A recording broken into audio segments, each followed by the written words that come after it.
Hello everyone, मेरा नाम है सुधांशु दुबे और एक बार फिर हाजिर हूँ आप सभी के बीच में बेटा पी ब्लॉक के लेक्चर नंबर 2 के अंदर। क्या कुछ पढ़ने वाले हैं सर आज? बेटा देखो, हमने पहले लेक्चर में क्या किया था, सिलिकेट्स और सिलिकॉन्स किए थे। अब ये जो दूसरा लेक्चर है ना, इसके अंदर हम करने वाले हैं पी ब्लॉक के रिएक्शंस। ठीक है, मतलब पहला हाफ जो था वो बहुत ज्यादा इंपॉर्टेंट था। सिलिकेट्स एंड सिलिकॉन से क्वेश्चन जनरली पूछ लिए जाते हैं जेई के अंदर। ठीक है, अब जो सेकेंड हाफ है डेट इज रिएक्शन वाला पार्ट। तो रिएक्शन वाला पार्ट में क्या होता है ना कि कई दफा अपने को डर लगता है कि यार कैसे हो गई रिएक्शन, क्या होगा क्या नहीं होगा, बहुत तरह की बातें होती हैं। लेकिन आज आपका वो डर खत्म करने की मेरी पूरी कोशिश रहेगी और मैं डेफिनेटली कोशिश ये करूंगा कि आपको रिएक्शन रटना ना पड़े, आपको ऐसा लगे कि हाँ रिएक्शन समझी जा सकती है। ठीक है बेटा, तो सबसे पहले हम शुरुआत करते हैं। यहां पे अगर हम बात करें आज का हमारा गोल क्या रहने वाला है, जैसे कि हमने आपको बताया बेटा कि रिएक्शन ऑफ पी ब्लॉक हम पढ़ने वाले हैं ना, पी ब्लॉक की रिएक्शंस के बारे में हम स्टडी करने वाले हैं। तो आओ चलो शुरू करते हैं बिना किसी देरी के।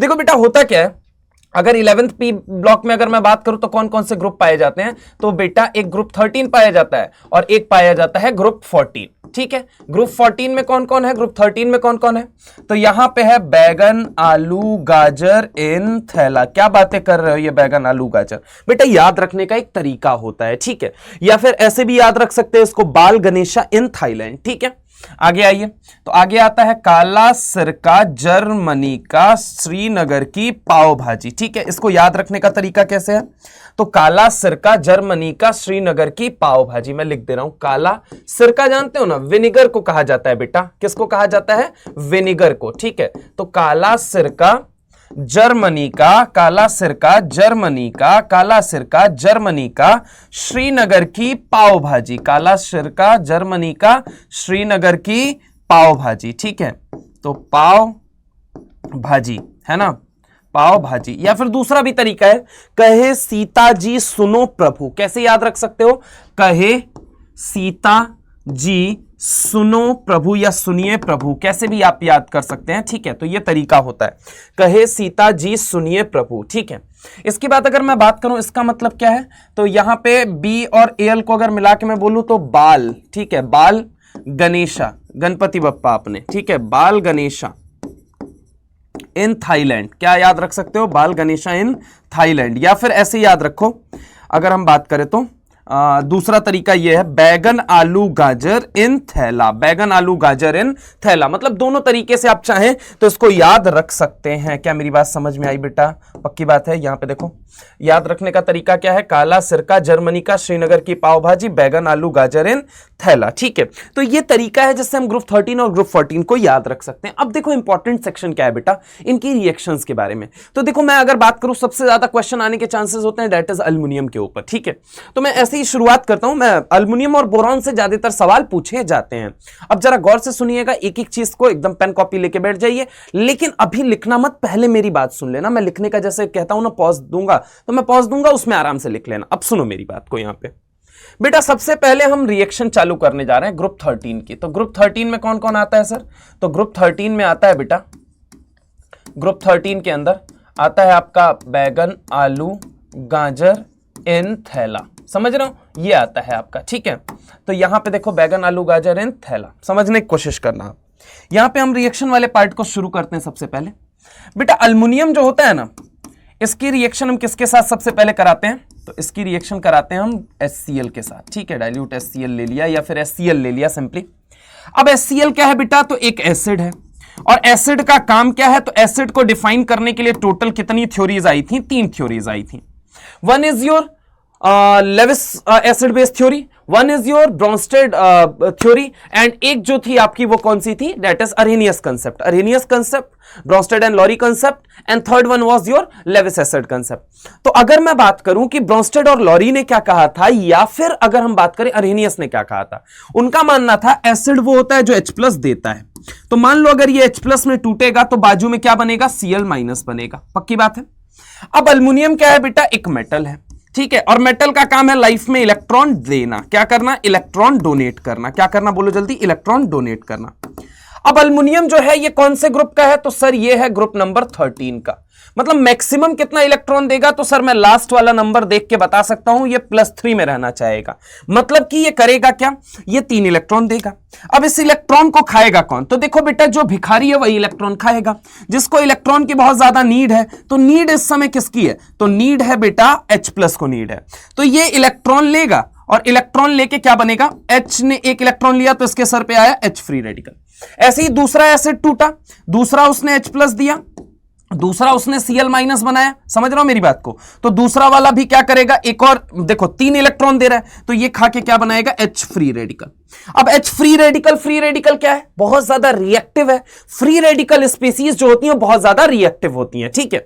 अभी ऐसे देखो कि हाइड्रोजन अपने एटॉमिक फॉर्म में है, किस फॉर्म में है, एटॉमिक फॉर्म में।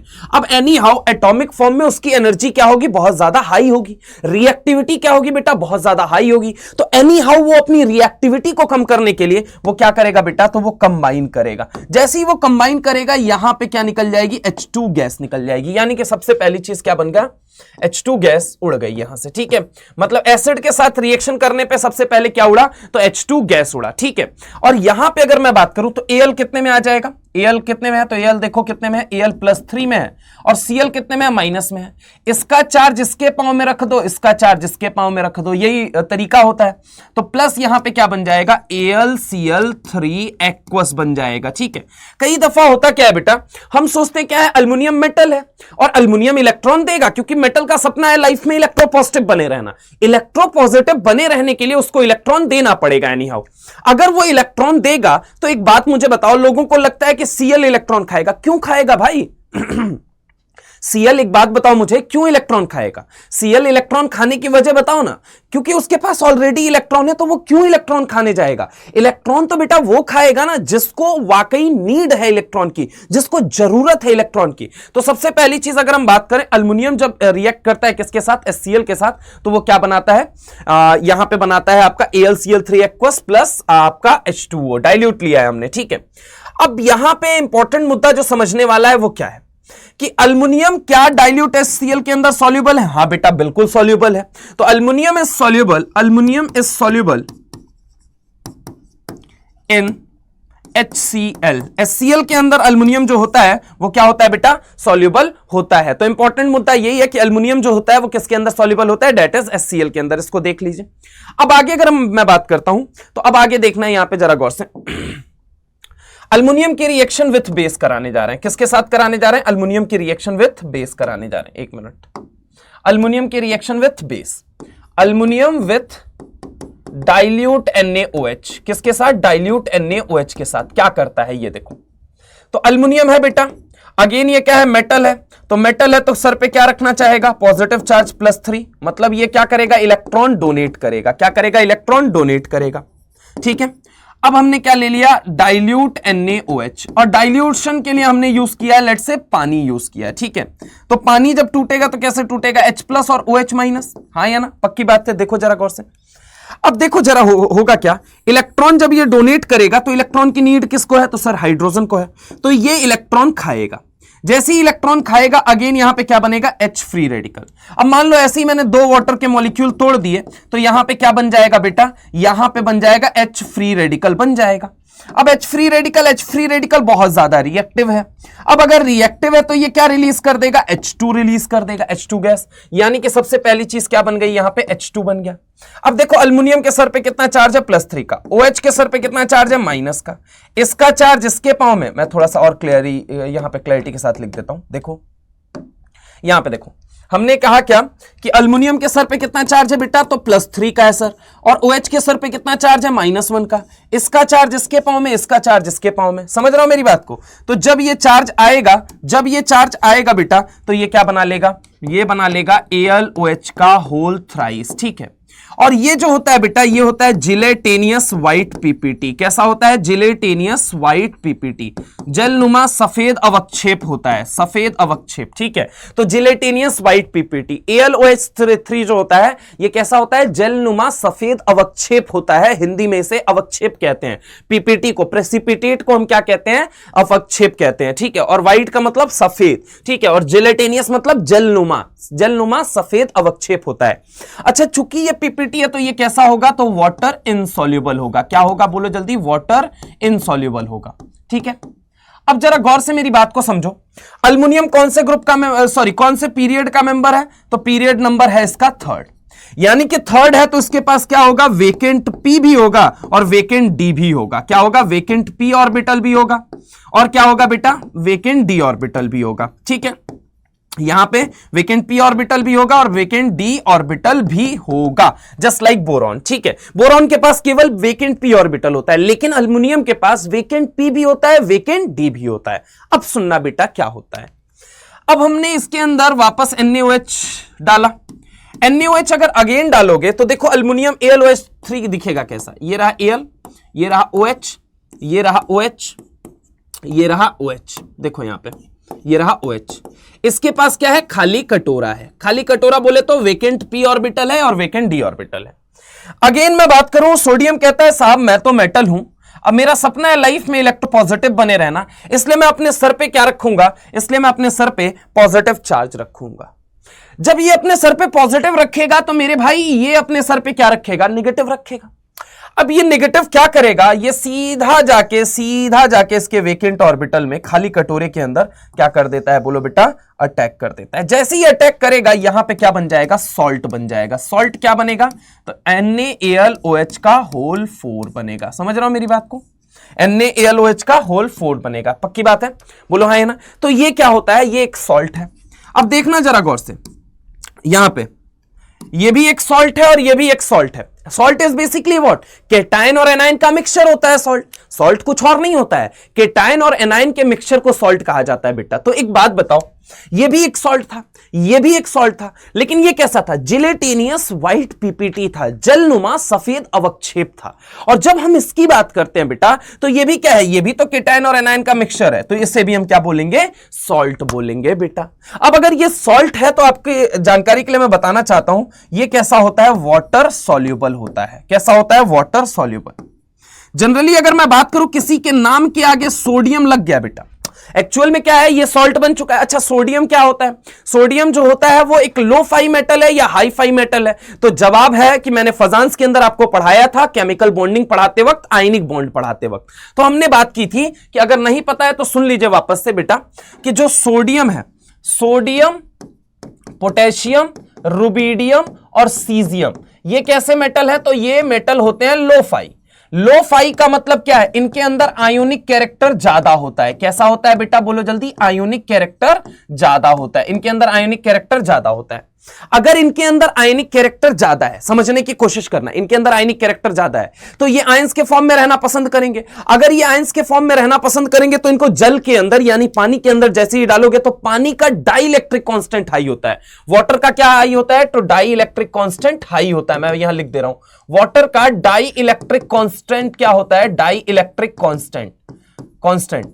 सर ये क्या होता है, तो ये पानी की स्पेशल पावर है कि वो आयंस के अंदर ब्रेक कर देता है किसको, सॉल्ट्स को। ठीक है, तो जनरली सोडियम क्या है, लो फाई है, तो सोडियम जहां कहीं भी लगा रहता है उसे हम कहते हैं, मतलब मान के चलते हैं ऐसा कि वो वाटर सॉल्युबल होगा। एक दो कंपाउंड ऐसे होंगे जो बताऊंगा मैं आप लोगों को, जो कि कैसे होते हैं, वाटर इनसॉल्युबल होते हैं। वैसे जनरली सोडियम लगा मतलब पानी में वो घुल गया। समझ रहा हूं मेरी बात को, क्योंकि लो फाई है, लो फाई है तो आयनिक कैरेक्टर ज्यादा है, तो पानी के पास तो स्पेशल पावर है ही। क्या हो भैया, हम तो तुमको तोड़ने के लिए बैठे हुए हैं। जैसे ही तुम डालोगे NaAlOH का होल 4 को जैसे ही डालोगे, सॉल्ट को जैसे ही आप डालोगे, तुरंत ये जाते ही पानी में क्या हो जाएगा, वाटर सॉल्युबल होता है, मतलब अपने आयंस के अंदर ब्रेक कर जाएगा, अपने आयंस की आइडेंटिटी लूज कर देगा।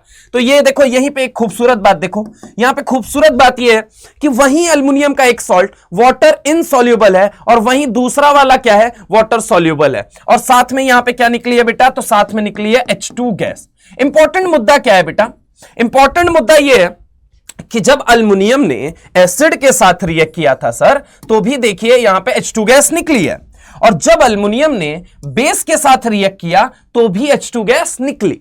अच्छा अब इससे भी ज्यादा इंपॉर्टेंट बात सुनो, अल्युमिनियम ने एसिड के साथ भी रिएक्ट किया, अल्युमिनियम ने बेस के साथ भी रिएक्ट किया।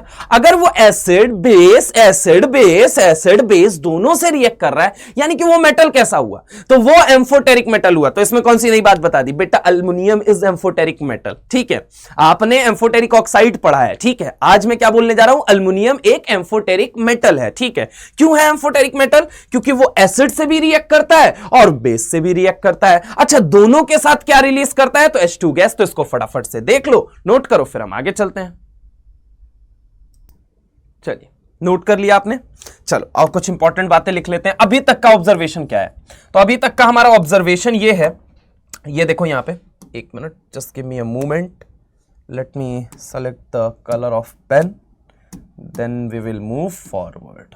ओके, आइए बेटा, आइए देखिए यहां पे मैं आपसे बात करूं, aluminium is a amphoteric metal. Aluminium क्या है, एक एम्फोटेरिक मेटल है। क्यों सर एम्फोटेरिक मेटल क्यों बोल रहे हो आप इसे, क्योंकि बेटा ये किसके किसके साथ रिएक्ट करेगा, इट रिएक्ट विथ बोथ। देखो एक एक चीज का मैं लॉजिक देते हुए चल रहा हूं आपको। It react with both, both बोले तो सर, अरे भैया एसिड के साथ भी रिएक्ट कर रहा है और बेस के साथ भी रिएक्ट कर रहा है। बोलो लल्ला, एसिड के साथ भी रिएक्ट कर रहा है और बेस के साथ भी रिएक्ट कर रहा है। अच्छा सर, जब एसिड और बेस के साथ ये रिएक्ट कर रहा है तो ये क्या बना रहा है, तो यहां पे H2 गैस रिलीज हो रही है, H2 गैस रिलीज हो रही है, H2 गैस रिलीज हो रही है। क्या ये बात तुमको समझ में आई, बोलो मेरे भाई। तो यहां पे देखो, aluminium is a amphoteric metal, since it react with both acid and base, और दोनों के साथ रिएक्शन करके ये क्या रिलीज करता है, H2 गैस रिलीज करता है। पहली इंपॉर्टेंट बात तो ये हो गई।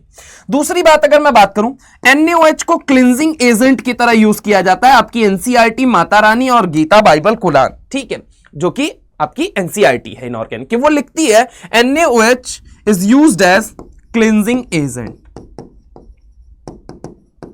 क्लिंजिंग एजेंट की तरह काम किया जाता है। जितनी भी कॉस्मेटिक प्रोडक्ट्स देखोगे उसके अंदर बेस यूज किया जाता है। बेस जो होते हैं, जो क्षार होते हैं, जैसे हिंदी में कहा जाता है क्षार, ठीक है, तो वो जनरली किसकी तरह यूज किए जाते हैं, वो जनरली ना क्लिंजिंग एजेंट का काम करते हैं। कॉस्मेटिक की दुनिया में आप देखोगे बेस का बहुत बड़ा इंपॉर्टेंट रोल है। रीजन वही है कि बेस जो होते हैं वो एक अच्छे क्लिंजिंग एजेंट होते हैं। ठीक है, मुद्दे की बात पे हम आते हैं। यहां पे जरा गौर से मेरी बात को समझना कि डाइल्यूट NaOH को, ठीक है, डाइल्यूट NaOH को प्लस अल्युमिनियम को, ठीक है, इनके मिक्सचर को बेटा, इनका मिक्सचर जो होता है यूज किया जाता है। Mixture is used to clean drainage pipe. Drainage मतलब समझते हो कि नहीं समझते हो, ड्रेनेज पाइप एक्चुअल में क्या होता है, जो शहर के अंदर अगर हम बात करें, गांव की तो हम बात नहीं कर सकते, क्योंकि गांव में क्या होता है, बारिश आती है और गांव में आसपास कहीं ना कहीं तालाब जरूर होता है, तो पूरे गांव का पानी इकट्ठा होकर एक जगह चला जाता है तालाब के अंदर, है ना। लेकिन जनरली ऐसा होता है कि जब शहरों में जाओगे तो शहरों में क्या होता है ना, शहर जितनी तेजी से डेवलप हो रहे हैं तो वही कहा जाता है ना कि we are moving towards so called modernisation. लेकिन इंपॉर्टेंट बात क्या है कि मॉडर्नाइजेशन की तरफ नहीं जा रहे हैं। एक्चुअल में हम सब कुछ मतलब एकदम क्लीन चाहिए, मिट्टी हमें देखनी ही नहीं है, तो उस चक्कर में क्या होता है कि हम अंडरग्राउंड वो बना रहे हैं सारी चीजें। ठीक है, कि नाले वाले जो रहे वो अंदर ही अंदर पानी मतलब जाके सड़क के दोनों साइड में इकट्ठा हो, और इकट्ठा होने के बाद अंदर उस पाइप से होती हुई चली जाए। अब क्या होता है कि चाहे हम लाख अपने कंट्री को साफ सुथरा रखना चाहें, लेकिन होता क्या है, रोड पे चलते चलते जैसे आप ही चिप्स के पैकेट को फेंक देते होगे। अब होता क्या है कि फेंक दिया आपने, अब वो उड़ते फिर बारिश होने के बाद से वो नाले में चला गया, करते करते कचरा इकट्ठा हो गया। अब कचरा इकट्ठा हो गया तो उस ड्रेनेज पाइप को जब क्लीन करना है आपको, उस ड्रेनेज पाइप को क्लीन करने के लिए हम किसके मिक्सचर को यूज करते हैं, that is dilute NaOH plus aluminium के मिक्सचर को हम यूज करते हैं। ठीक है, तो ड्रेनेज पाइप के अंदर कचरा हटाने के लिए, किसके लिए बोलो बेटा, तो कचरा हटाने के लिए, किसके लिए, कचरा हटाने के लिए हम क्या करते हैं, हम यूज करते हैं। ठीक है, थोड़ा सा ये गड़बड़ हो गया, मैं वापस लिख देता हूं, कचरा हटाने के लिए हम यूज करते हैं। समझ रहा हूं मेरी बात को।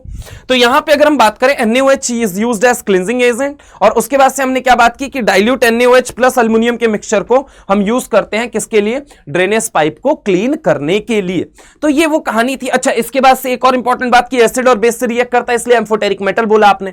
इसके बाद अगर मैं बात करूं, H2 गैस यहां पे रिलीज होती है। अब अगली रिएक्शन जो आती है बेटा वो आती है किसके साथ, यहां पे अल्युमिनियम विथ N2, अल्युमिनियम का डाइनाइट्रोजन के साथ, किसके साथ, aluminium with dinitrogen, aluminium with dinitrogen, dinitrogen, ठीक है, डाइनाइट्रोजन के साथ। तो यहां पे देखो होता क्या है, अल्युमिनियम है, ये हमने क्या ले लिया, N2 ले लिया, ठीक है। अब N कितने में रहना चाहता है, तो N-3 में रहना चाहता है। अल्युमिनियम कितने में रहना चाहता है, तो अल्युमिनियम +3 में रहना चाहता है। समझ रहे हो मेरी बात को, यानी इसका चार्ज इसके पाव में, इसका चार्ज इसके पाव में, तो ये क्या बन गया बेटा, Al3N3। इसको और शॉर्ट करके लिख दे तो हम क्या लिख सकते हैं, ये हमने लिख दिया, इसको हमने लिख दिया यहां पे देखो ALN लिख दिया, ठीक है। अब ALN है, जरा गौर से यहां पे समझने की कोशिश करो। इसका हमने क्या किया, हाइड्रोलिसिस, हाइड्रोलिसिस कर दिया। क्या किया बोलो बेटा, हाइड्रोलिसिस। अगर मैं इसका फर्दर क्या कर रहा हूं, हाइड्रोलिसिस कर रहा हूं, ठीक है। प्रोडक्ट हमारा आ गया, अल्युमिनियम के साथ N2 को रिएक्ट कराया, ALN आ गया, ये तो हमारा प्रोडक्ट आ चुका है। लेकिन ALN का अब इसका मैं हाइड्रोलिसिस कराऊं तो देखो कैसे कराओगे, तो यहां पे देखो ALN, ठीक है।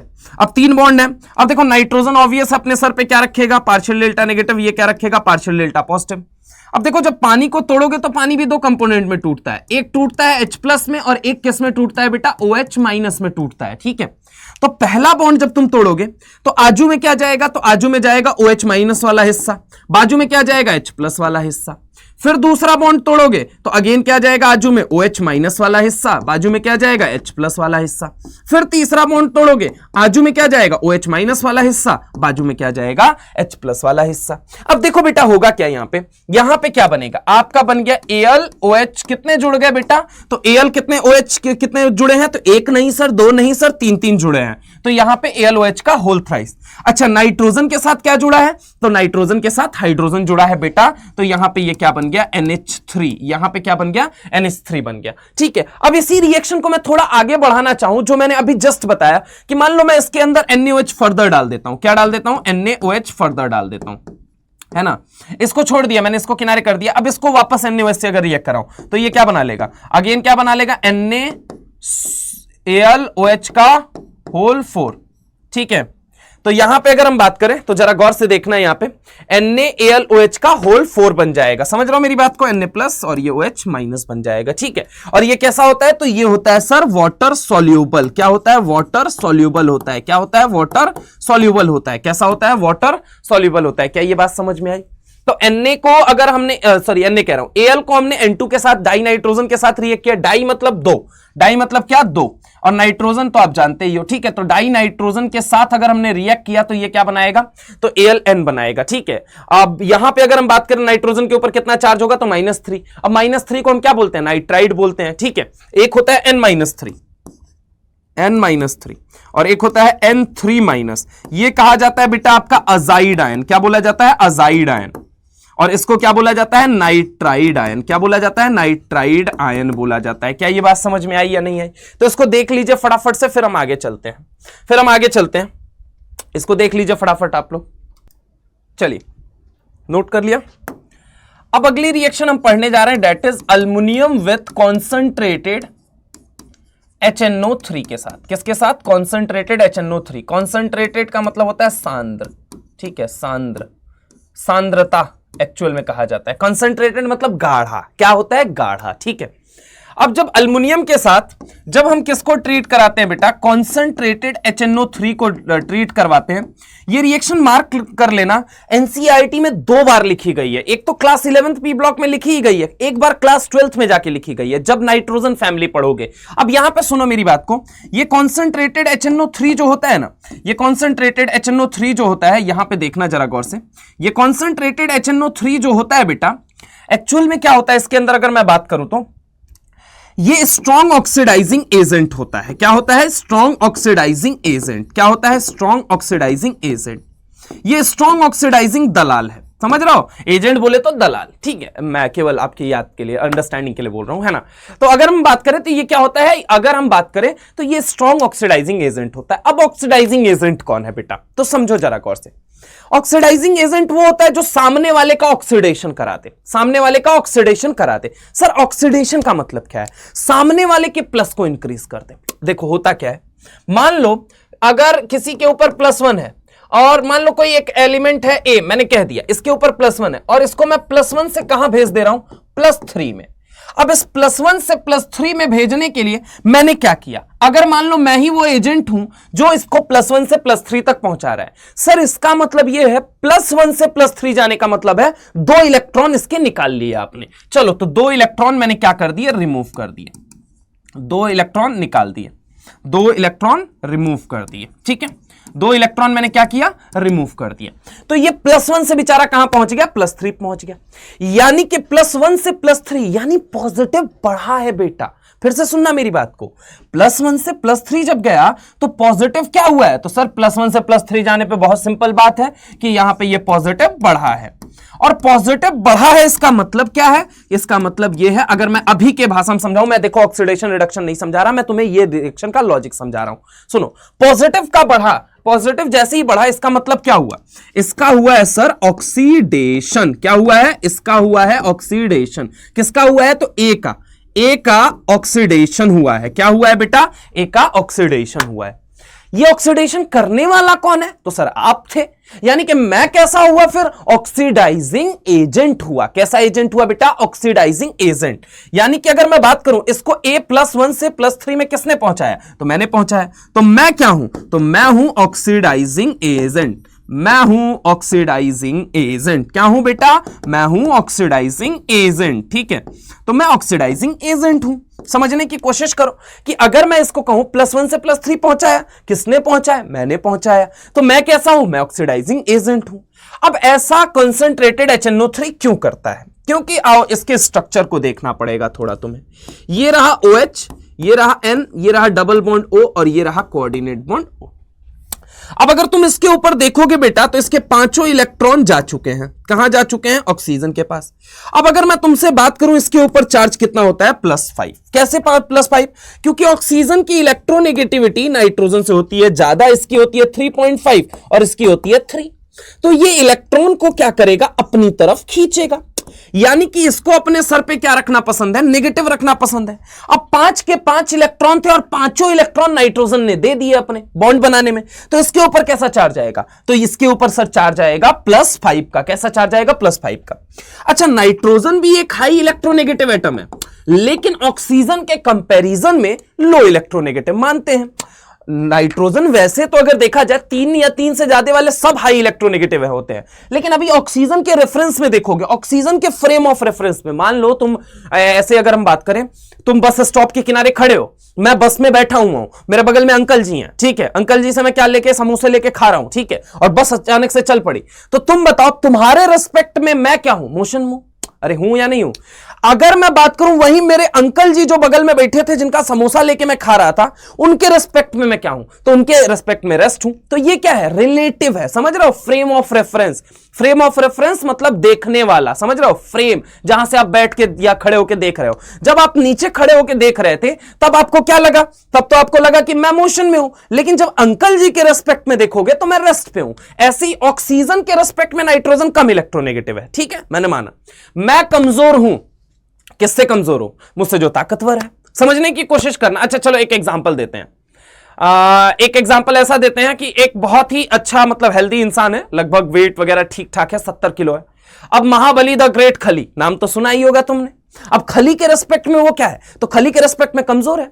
अब वहीं 2 साल के बच्चे के रेस्पेक्ट में क्या है, तो ताकतवर है। शारीरिक रूप से मैं बात कर रहा हूं, फिजिकल रूप से मैं बात कर रहा हूं, समझ रहा हूं मेरी बात को। तो सारी स्टडी फ्रेम ऑफ रेफरेंस की होती है, रिलेटिव स्टडी होती है इस दुनिया के अंदर, समझ रहा हो। कोई भी चीज आइडियल या परफेक्ट जैसा नहीं एग्जिस्ट करता है।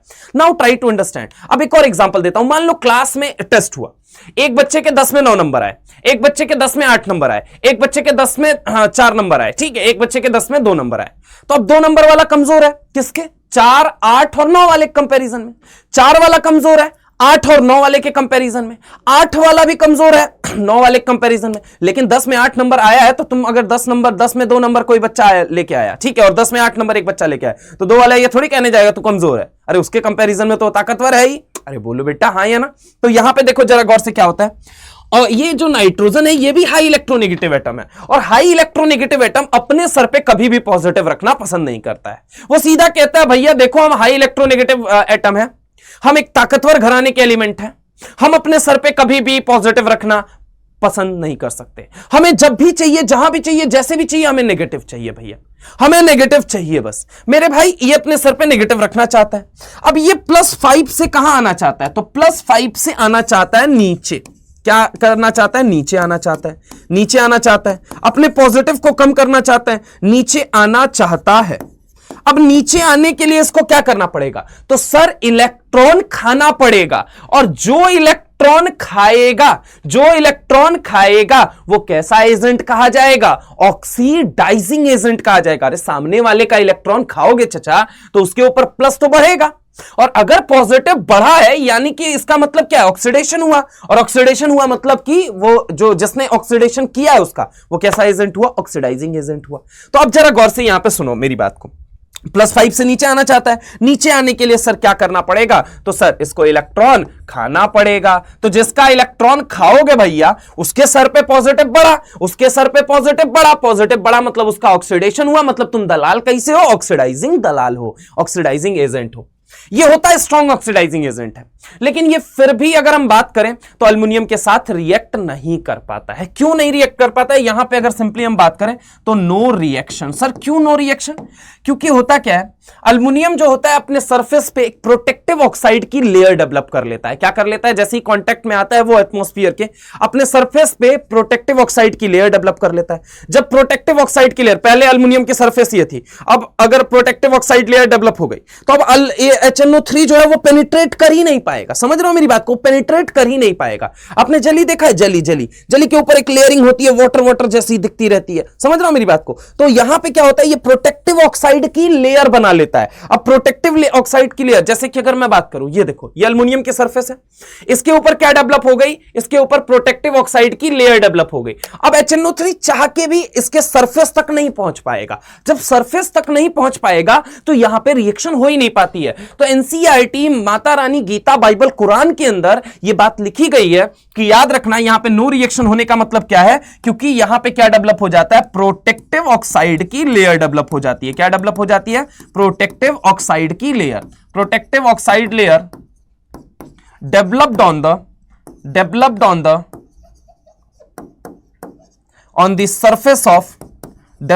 the surface of aluminum, hence it cannot react with it show no reaction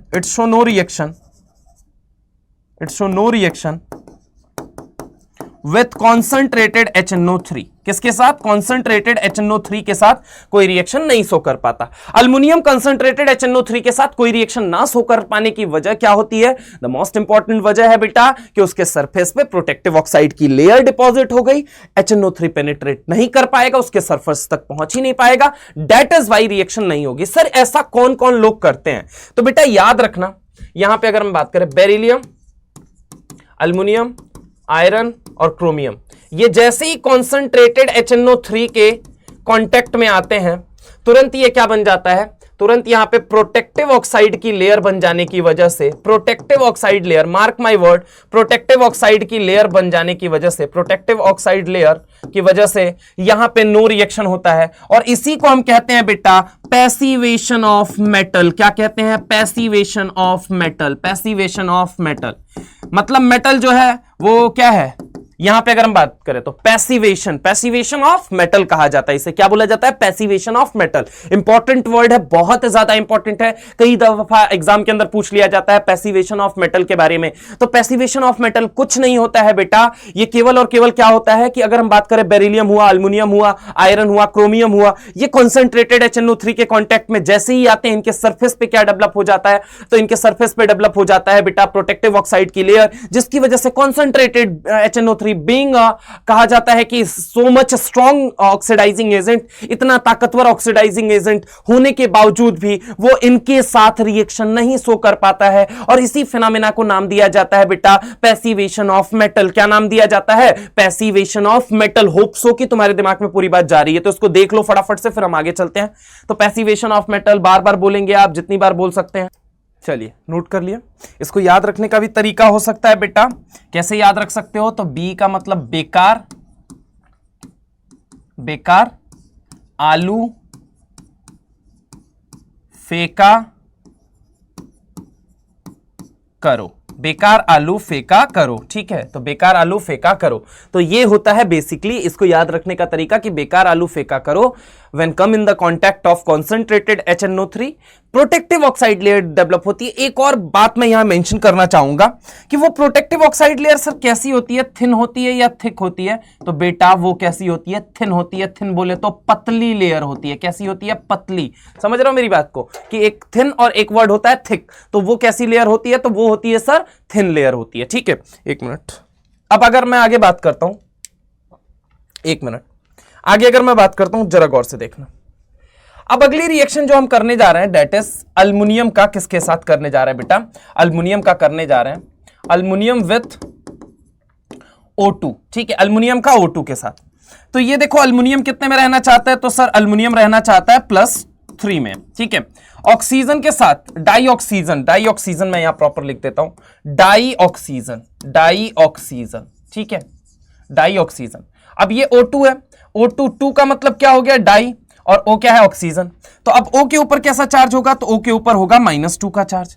अब जरा गौर से मेरी बात को समझने की कोशिश करना, इसका चार्ज इसके पाँव में, इसका चार्ज इसके पाँव में, ये क्या बना लेगा, तो यहां पे अगर हम बात करें तो ये बना लेगा Al2O3, ठीक है। अब देखो अल्युमिनियम के ऊपर कितना चार्ज है, तो अल्युमिनियम +3 रखना चाहता है, तो +3 × 2 कितना आ गया, तो ये आ गया सर +6 का चार्ज। और ऑक्सीजन कितना रखना चाहता है, तो ऑक्सीजन के ऊपर अगर हम बात करें तो यहां पे ऑक्सीजन कितने हैं, 3 है, और एक के ऊपर कितना चार्ज होता है, -2, तो यहां पे × क्या हो जाएगा, कितने ऑक्सीजन है, 3, ठीक है, एक के ऊपर -2, 3 के ऊपर तो -6, यानी कि ये +6 है और क्या है, -6 है। अब देखो चार्ज ऑन केटायन क्या है, बहुत ज्यादा हाई है, charge on cation is high, charge on cation is high, charge on cation is high, charge on cation is high, and charge on anion is what, ये भी हाई है, charge on anion is high, charge on anion is high, charge on anion is high। अब चूंकि इसके cation के ऊपर भी charge बहुत ज्यादा हाई है और एनायन के ऊपर भी चार्ज बहुत ज्यादा हाई है, इसी वजह से अगर मैं तुमसे बात करता हूं बेटा, तो यहां पे क्या होता है, जरा गौर से समझने की कोशिश करना यहां पे कि ये दोनों आपस में बहुत तेजी से कंबाइन करेंगे और यहां पे लगेगा रूल ऑफ लैटिस इफेक्ट। क्या लगेगा, rule of lattice effect, rule of lattice effect लग जाता है। क्या लग जाता है, रूल ऑफ लैटिस इफेक्ट। अब रूल ऑफ लैटिस इफेक्ट क्या कहता है वो भी समझ लो। तो रूल ऑफ लैटिस इफेक्ट क्या कहता है बेटा, तो रूल ऑफ लैटिस इफेक्ट कहता है अगर केटायन और एनायन दोनों पे, अगर केटायन और एनायन दोनों पे, अगर केटायन और एनायन दोनों पर, अगर केटायन और एनायन दोनों पर चार्ज बहुत ज्यादा है, दोनों पर चार्ज बहुत ज्यादा है, चार्ज बहुत ज्यादा है, बहुत ज्यादा है, तो वो स्टेबल लैटिस बनाएंगे, तो वो स्टेबल लैटिस बनाएंगे, तो वो क्या बनाएंगे बेटा, तो वो स्टेबल लैटिस बनाएंगे, तो वो स्टेबल लैटिस बनाएंगे, स्टेबल लैटिस बनाएंगे, तो वो क्या बनाएंगे, स्टेबल लैटिस बनाएंगे। और अगर स्टेबल लैटिस बन रहा है, क्या बन रहा है बेटा, स्टेबल लैटिस क्या बन रहा है, मैं ऊपर लिख दे रहा हूं, स्टेबल लैटिस बन रहा है, तो एनर्जी क्या होगी, बहुत ज्यादा रिलीज होगी। स्टेबल लैटिस अगर बन रहा है बेटा, स्टेबल लैटिस बन रहा है तो क्या होगा, बोलो जल्दी, एनर्जी बहुत इनॉमरस अमाउंट में निकलेगी, एनर्जी बहुत ज्यादा निकलेगी, एनर्जी क्या होगी, बहुत ज्यादा निकलेगी। एक एक बात को सुनना पड़ेगा और से, सब लॉजिकल बातें चल रही है बेटा, ठीक है, रटना मना है, ठीक है, इनऑर्गेनिक अब रटना नहीं है, सुनो इधर, ठीक है। यहां पे एनर्जी बहुत ज्यादा है, एनर्जी बहुत ज्यादा है, एनर्जी बहुत ज्यादा रिलीज होगी, एनर्जी बहुत ज्यादा रिलीज होगी, रिलीज, अरे यार हिंदी में लिख देता हूं इधर, एनर्जी बहुत ज्यादा निकलेगी। क्या होगा, एनर्जी बहुत ज्यादा निकलेगी, यानी अगर एनर्जी निकल रही है तो रिएक्शन क्या होगा, बहुत ज्यादा अगर निकल रही है तो रिएक्शन हाईली एक्सोथर्मिक हो जाएगा। कैसा हो जाएगा, हाईली एक्सोथर्मिक। तो इसके लिए कहा जाता है बेटा कि Al का जो O2 के साथ जब रिएक्शन होता है डाइऑक्सीजन के साथ, तो यहां पे डेल्टा H की वैल्यू क्या आती है, नेगेटिव आती है। अगर नेगेटिव आई इसका मतलब रिएक्शन हाईली एक्सोथर्मिक है, अगर यही पॉजिटिव हो जाती तो रिएक्शन एंडोथर्मिक है। मैं यहां लिख दे रहा हूं, डेल्टा H की वैल्यू क्या हो जाए, नेगेटिव हो जाए, तो ये क्या हो जाएगा, हाईली एक्सोथर्मिक, हाईली एक्सोथर्मिक। कैसा हो जाएगा, हाईली एक्सोथर्मिक हो जाएगा, समझ रहा हूं। और अगर डेल्टा H की वैल्यू क्या हो जाए बेटा, पॉजिटिव हो जाए, तो ये कैसा हो जाएगा, ये हो जाएगा एंडोथर्मिक, ठीक है, हाईली एक्सोथर्मिक तो क्या, जितना ज्यादा नेगेटिव होगा उतना एक्सोथर्मिक होगा, और यहां पे ये कैसा होगा, तो ये होगा एंडोथर्मिक। कैसा होगा, एंडोथर्मिक। ठीक है, नाउ ट्राई टू अंडरस्टैंड, यहां पे रिएक्शन क्या होगा, हाईली एक्सोथर्मिक कहा जाता है। Al का O2 के साथ रिएक्शन जो होता है वो क्या होता है, हाईली एक्सोथर्मिक। तो हाईली एक्सोथर्मिक क्यों कहा जाता है, होप सो कि अब आप लोगों को रटना नहीं है, आप लोगों को लॉजिक क्लियर है बेटा कि आखिर इसको हाईली एक्सोथर्मिक क्यों कहा गया। क्या ये बात क्लियर है? चलिए इसको देख लीजिए, फिर हम आगे चलते हैं फटाफट से। चलिए आगे चले बेटा, आगे हम चलते हैं। तो अब हम रिएक्शन करने जा रहे हैं किसके साथ, aluminium with water. Aluminium with water, aluminium का किसके साथ, वाटर के साथ, H2O के साथ। अब देखो बेटा इसमें वाटर में कैसे रिएक्शन होगी वो देखो। एक कंडीशन ये हो सकता है, अल्युमिनियम आपने लिया और यहां पे वाटर क्या ले लिया आपने, एक्सेस में। क्या किस में ले लिया, एक्सेस में। ठीक है, दूसरी कंडीशन आपने लिया और इसको अल्युमिनियम में को क्या लिया आपने, मॉइस्चर के साथ। मतलब पानी एक जगह ज्यादा है और एक जगह पानी कम है। एक्सेस का मतलब पानी है आपका ज्यादा, पानी क्या है, ज्यादा है। ठीक है, और एक होता है मॉइस्चर में। मॉइस्चर बोले तो पानी है कम, पानी क्या है, कम, पानी क्या है, कम है। अब देखो जरा गौर से, यहां पे होता क्या है, तो एक्चुअल में अगर हम बात करें AlCl3 की रिएक्शन के बारे में चर्चा की गई है किसके अंदर, NCERT के अंदर। गलती से मैंने Al लिख दिया, ठीक है, मैं यहां पे करेक्ट कर देता हूं, होल्ड ऑन। AlCl3 के साथ, AlCl3 with water. Now try to understand बेटा कि अल्युमिनियम क्लोराइड लिया, एक्सेस ऑफ वाटर से ट्रीट किया और मॉइस्चर से ट्रीट किया, क्या होगा सर।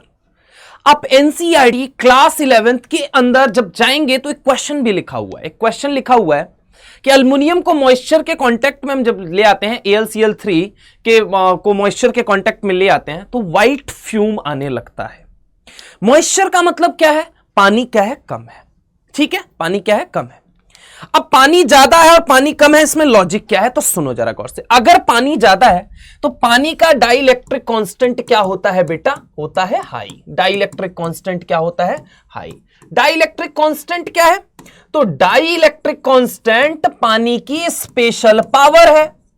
तो उसके थ्रू क्या करता है, तो इसके थ्रू ये केटायंस और एनायन को सेपरेट करने में सक्षम है।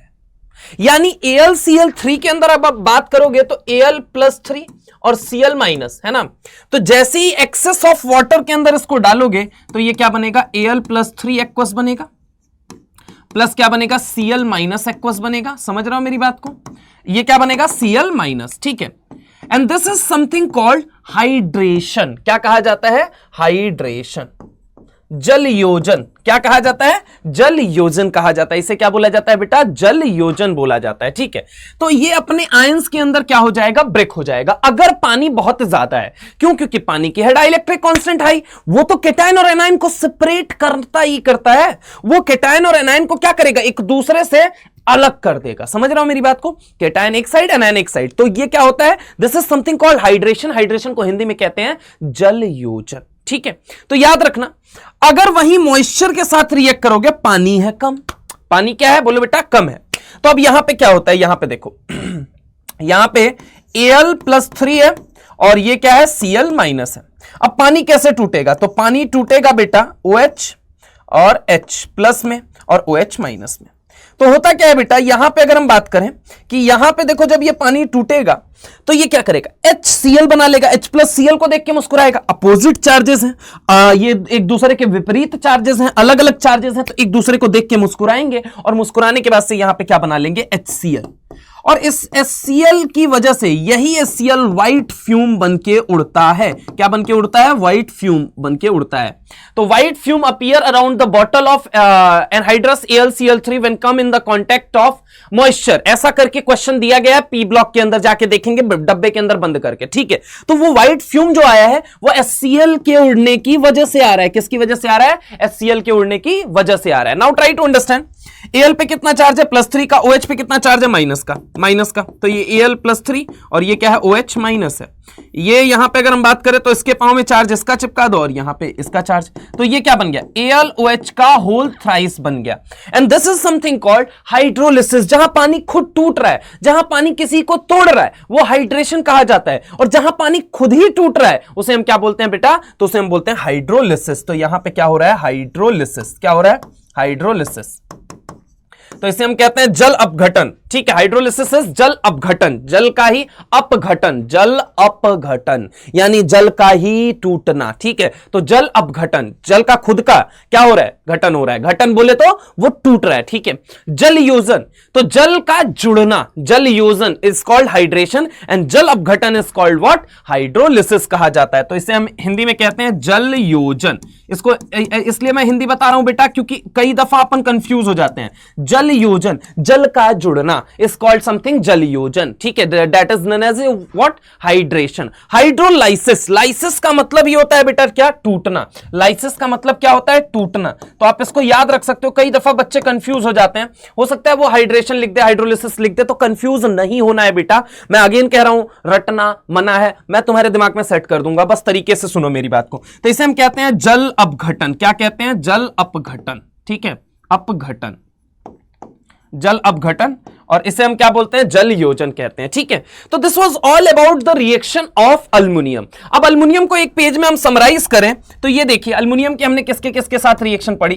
तो एक पेज में, समरी पेज में मैं बना के आपको दूं, तो समरी पेज यहां पे देखो, summary, conclusion, conclusion. Sir spelling की वजह से नहीं लिखे ना समरी, हाँ बेटा नहीं लिखा उसी वजह से। आओ इधर आओ, यहां पे देखो कंक्लूजन।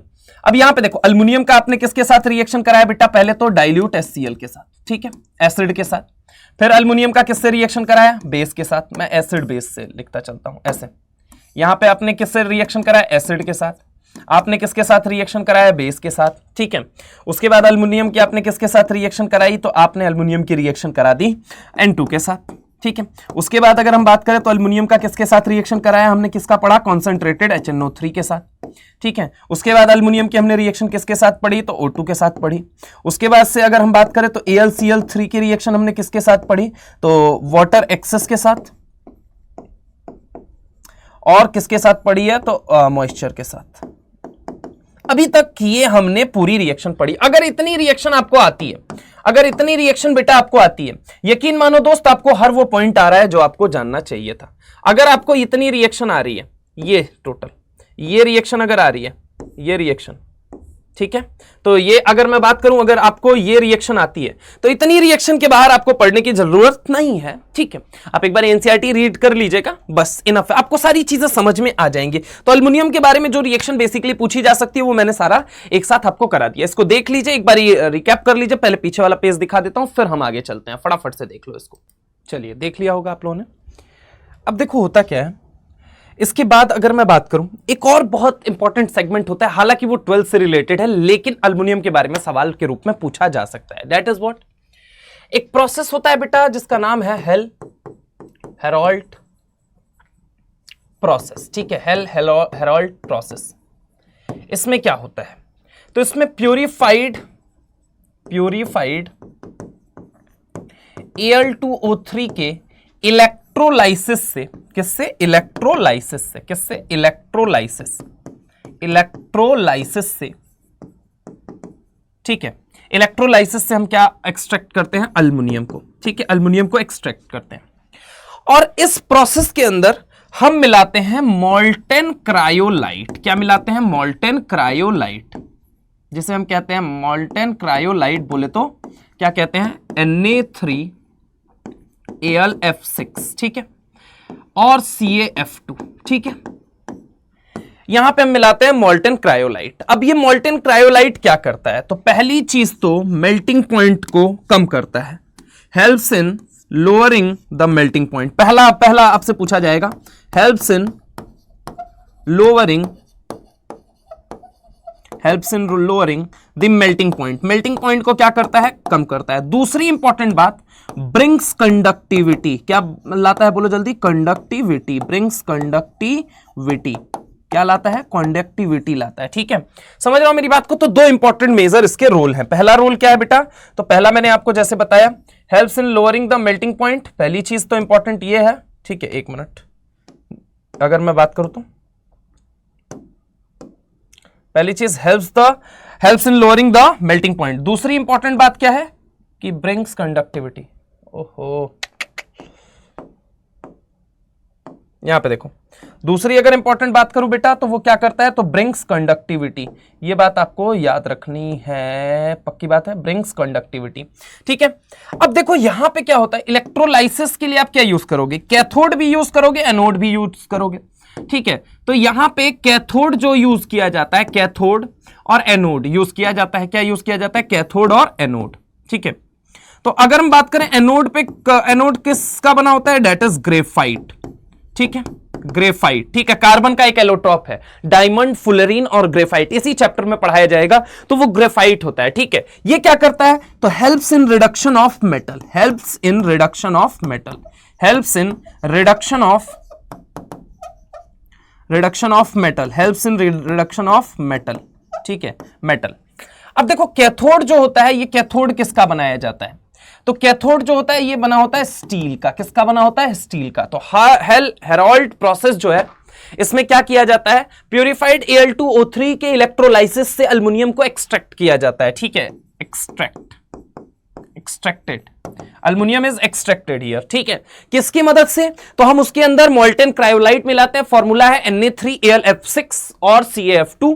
ये क्या करता है, तो ये helps in lowering the melting point, and second important चीज ब्रिंग्स कंडक्टिविटी। तो ये क्या लाता है, कंडक्टिविटी लाता है। ठीक है, अब अगर हम बात करें अल्युमिनियम के बारे में, अगर आप इतनी बातों से चिर परिचित हैं तो यकीन मानिए दोस्त आपका सवाल जनरली गलत नहीं होगा। ठीक है, इसके अलावा एक और छोटी सी रिएक्शन है, बोलो तो लिख देता हूं। ठीक है, एक और रिएक्शन है, लिख देता हूं लास्ट में।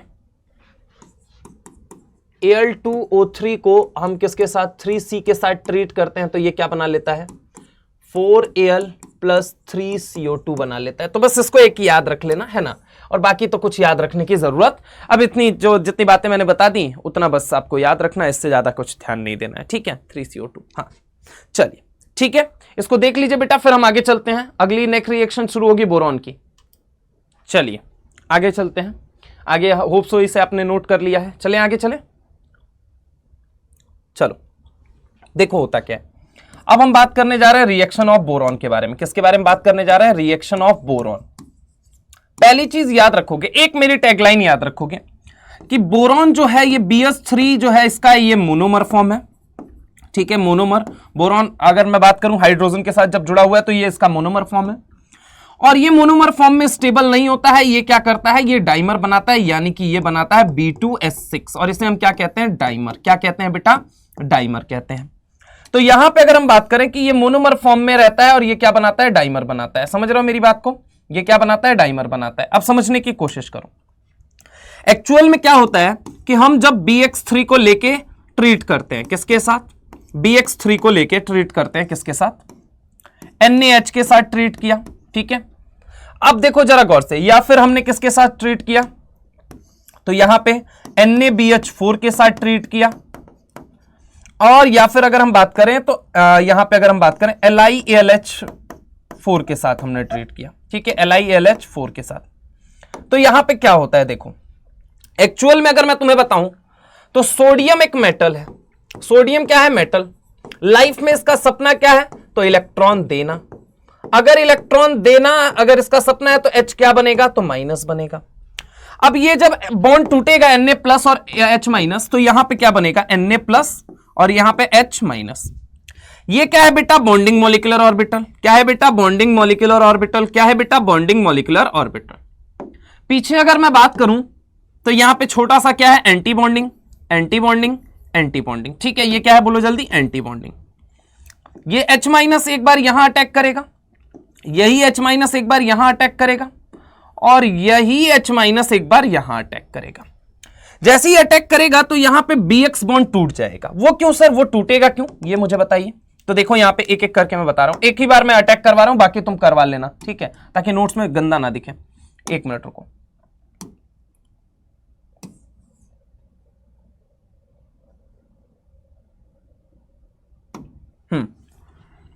ये H माइनस जो है अटैक करेगा, फिर दूसरा इधर से अटैक करेगा, तीसरा इधर से अटैक करेगा। चाहे एक साथ में दिखाई देता हूं, रुको। देखो यहां पे, एक मिनट रुको। एक H माइनस आजू से करेगा, एक H माइनस बाजू से, एक H माइनस इधर से, ये तीनों तरफ से क्या अटैक करेगा? H माइनस अटैक करेगा। समझ रहा हो मेरी बात को? ये H माइनस अटैक करेगा। जैसे ही अटैक करेगा यहां से ये जो X माइनस है ये बाहर निकल जाएगा, यहां से X माइनस क्या कर जाएगा? बाहर निकल जाएगा। ये X माइनस जो है बेटा ये क्या कर जाएगा? बाहर निकल जाएगा। अब सुनो, समझो और सीखो जरा गौर से। सर ऐसा होने से क्या हो जाएगा? मैं कह रहा हूं बेटा अब बन जाएगा आपका BH3। क्या बन जाएगा? बोलो जल्दी। अब आपका बन जाएगा BH3। क्या बन जाएगा? BH3। और BH3 क्या होता है? तो ये अपने मोनोमर फॉर्म में अनस्टेबल होता है, ये अपने मोनोमर फॉर्म में अनस्टेबल होता है। तो ये क्या बना लेगा? तो ये बनाएगा आपका B2S6 बनाएगा। क्या बनाएगा? B2S6। अब सवाल पहले तो ये पैदा होता है कि BX बॉन्ड टूटा तो टूटा क्यों, और अगर BH बॉन्ड बना तो बना क्यों? अब देखो बेटा, एक चीज मैं कहूं, इसका बॉन्ड जो है वो ज्यादा स्ट्रांग है। क्या है? More strong. क्या करूं मैं कह रहा हूं मोर ताकतवर है, मोर स्ट्रांग है। तो मोर स्ट्रांग बॉन्ड बनाने की वजह से इसको ज्यादा स्टेबिलिटी है। इसकी स्टेबिलिटी क्या होती है? मोर स्टेबल होता है। कैसा होता है? ज्यादा स्टेबल होता है। अब सवाल ये उठता है कि सर ये वाला कमजोर क्यों है और ये वाला ताकतवर क्यों है? यही सवाल उठता है तुम्हारे मन में। तो देखो यहां पे एक्स लोगे तो क्या ले लोगे? चलो दूसरे पेज पे एक्सप्लेन करता हूं। एक्स लोगे तो क्या ले लोगे? फ्लोरीन, क्लोरीन, ब्रोमीन, आयोडीन, यही ले सकते हो। वैसे क्या लिया जाएगा? क्लोरीन और फ्लोरीन। ठीक है, अब देखो जरा गौर से, ये कौन से पीरियड का है? सेकंड पीरियड का। और फ्लोरीन या क्लोरीन ये कौन से पीरियड का है? सेकंड का। ये कौन से पीरियड का है? थर्ड का पीरियड है। समझ रहा हो मेरी बात को? तो यहां पे जो ओवरलैपिंग अगर BF की अगर हम बात करें तो BF की ओवरलैपिंग है 2p overlapping, second period element की ओवरलैपिंग। वहीं अगर मैं तुमसे बात करूं कि बोरॉन और क्लोरीन की ओवरलैपिंग बताइए, तो आप क्या कह सकते हैं कि बोरॉन और क्लोरीन की ओवरलैपिंग 2p 3p की ओवरलैपिंग है। अब मैं तुमसे क्या कहता हूं कि मैंने कहा कि मैंने यहां पे ले लिया BH बॉन्ड, अब यहां पे बताओ कौन सी ओवरलैपिंग है? तो आपने कहा सर 2p, और हाइड्रोजन तो फर्स्ट पीरियड वाला है इसलिए 1p ओवरलैपिंग। अब तुम बेटा एक बात बताओ, बॉन्ड स्ट्रेंथ जब तुम चेक करते थे तो तुम सबसे पहले क्या चेक करते थे? ये 2p 1p ओवरलैपिंग है।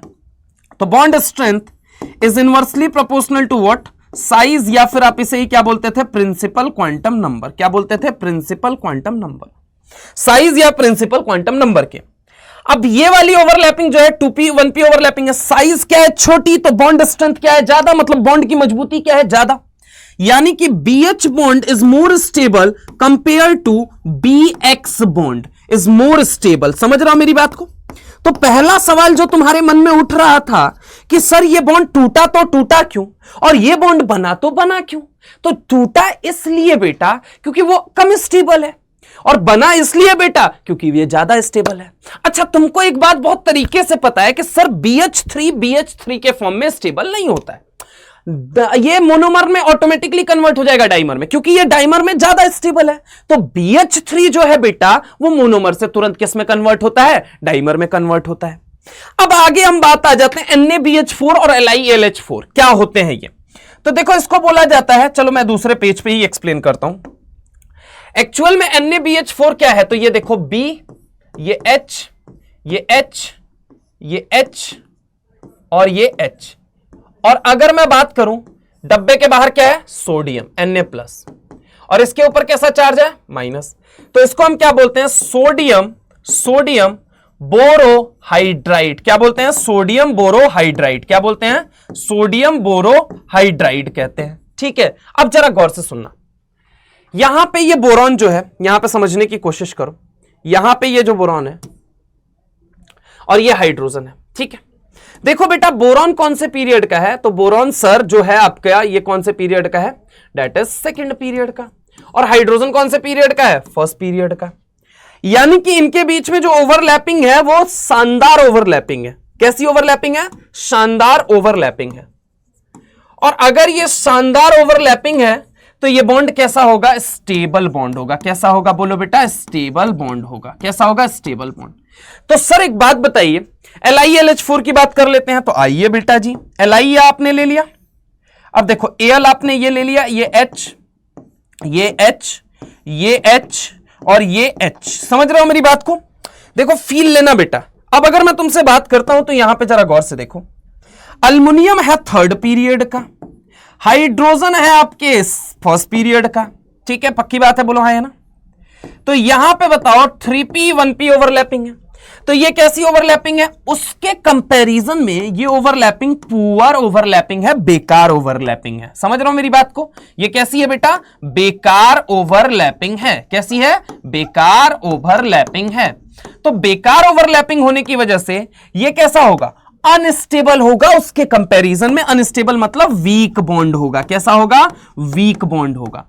तो एक बात बताओ, ये ज्यादा टूटेगा या ये ज्यादा टूटेगा? सर तो ये वाला जो है ना सर, ये वाला जो है ये कम टूटेगा सर, ये कम टूटेगा, ये कम टूटेगा, और ये वाला सर ना ज्यादा टूटेगा, ज्यादा टूटेगा।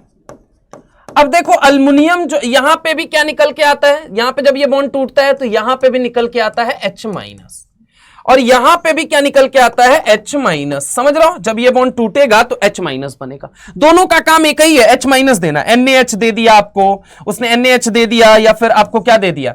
NaBH4 दे दिया, जिसे हम कहते हैं सोडियम बोरोहाइड्राइड।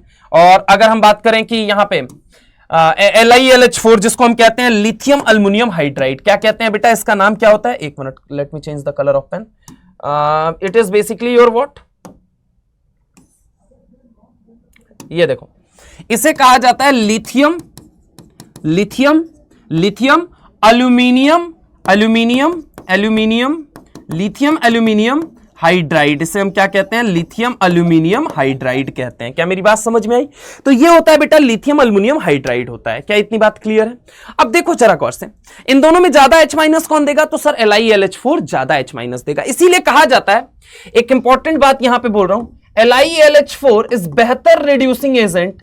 LiLH4 ठीक है, LaH जिसे हम कह रहे हैं लिथियम अल्युमिनियम हाइड्राइड, ठीक है, इज बेहतर reducing agent compare to NaBH4 sodium borohydride जिसे कहा जाता है SBH। SBH का मतलब हो गया सोडियम बोरोहाइड्राइड। ठीक है बेटा, तो रिड्यूसिंग एजेंट दोनों में अगर कंपेयर किया जाए तो बेहतर कौन सा होता है? तो रिड्यूसिंग एजेंट दोनों में बेहतर होता है LiAlH4। Now the question arises कि इन सब का काम क्या है? अगर H माइनस देना काम है, इन सब का काम क्या है? काम क्या है? काम है H माइनस देना। काम क्या है इन लोगों का?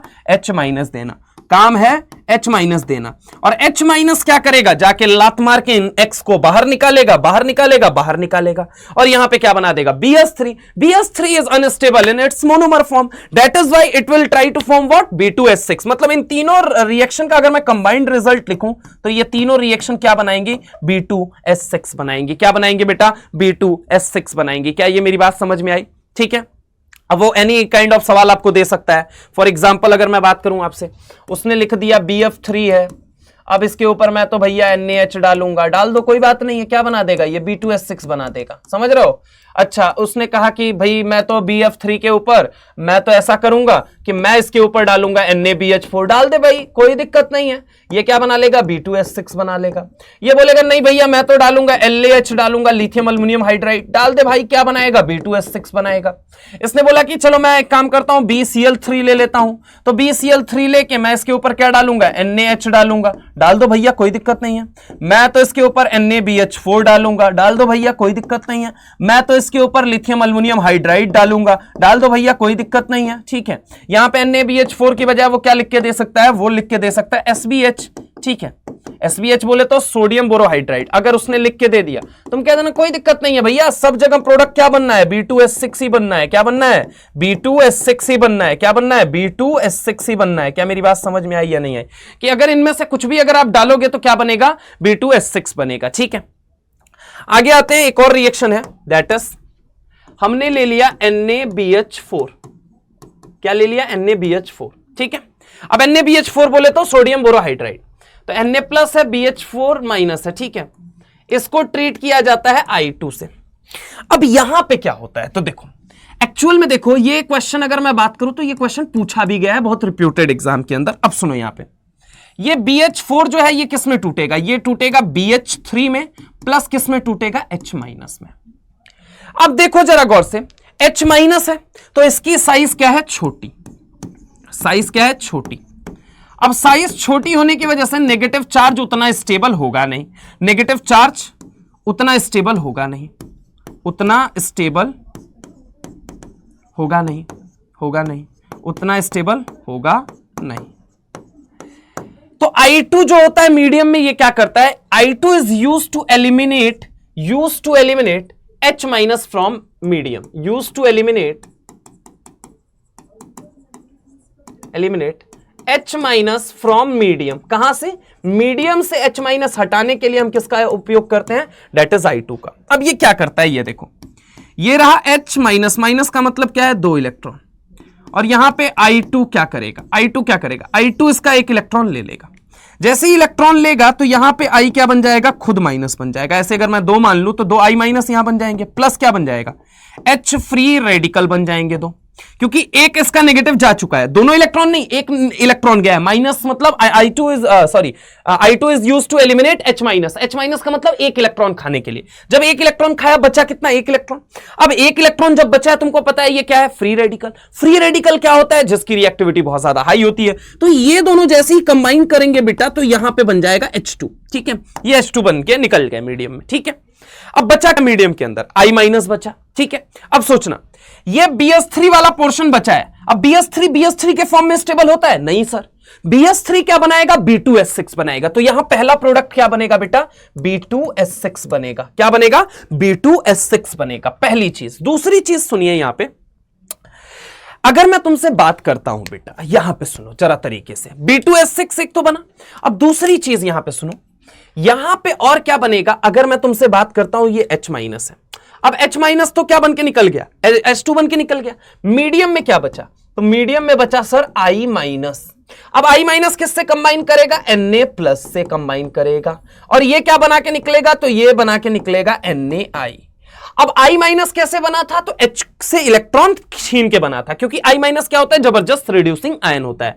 I माइनस क्या होता है, जबरदस्त रिड्यूसिंग आयन होता है, जबरदस्त रिड्यूसिंग आयन होता है। खैर छोड़ो, यहां पे क्या ही मेंशन करना, ठीक है। यहां पे बस देखो, NaI बन गया, प्लस यहां पे क्या बन गया, H2 बन गया। यानी कि प्रोडक्ट क्या आया, B2S6 प्लस NaI प्लस क्या आया, बोलो जल्दी, H2 गैस बन गया यहां पे, ठीक है।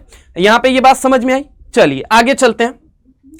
अब देखो, अब ये बना तो बना कैसे, इसे ये भी तो कहीं से बना होगा भैया, कैसे बना है वही तो जानना चाहते हैं हम। तो आइए देखते हैं इस मुद्दे को। यहां पे देखो, एक्चुअल में क्या हुआ, डाइबोरेन से ही इसको बनाया गया है। B2S6 को कहा जाता है डाइबोरेन, क्या बोला जाता है, डाइबोरेन, ठीक है। ये डाइबोरेन से ही बना है, जो अभी कंपाउंड था वो डाइबोरेन से ही बना है। कैसे बना है वो भी देखो। डाइबोरेन होता है इलेक्ट्रॉन डेफिशिएंट, तुम सब लोगों को पता है क्या होता है, इलेक्ट्रॉन डेफिशिएंट, ठीक है। अब ऐसे सोचो, यहां पे अगर हम बात करें, इसको हम ट्रीट करते हैं किसके साथ, NaH के साथ। किसके साथ ट्रीट करते हैं, NaH।